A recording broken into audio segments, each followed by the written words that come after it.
The Constitution of India. Part 5. The Union.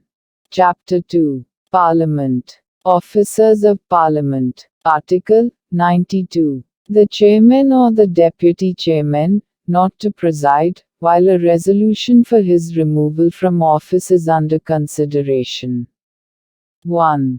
At any sitting of the Council of States, while any resolution for the removal of the Vice President from his office is under consideration, the Chairman, or while any resolution for the removal of the Deputy Chairman from his office is under consideration, the Deputy Chairman shall not, though he is present, preside.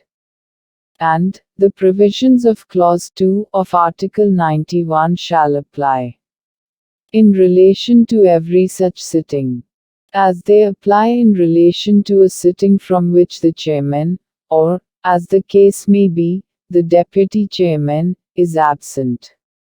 2. The chairman shall have the right to speak in, and, otherwise to take part in the proceedings of, the Council of States, while any resolution for the removal of the Vice President from his office is under consideration in the Council, but, notwithstanding anything in Article 100, shall not be entitled to vote at all on such resolution, or on any other matter during such proceedings.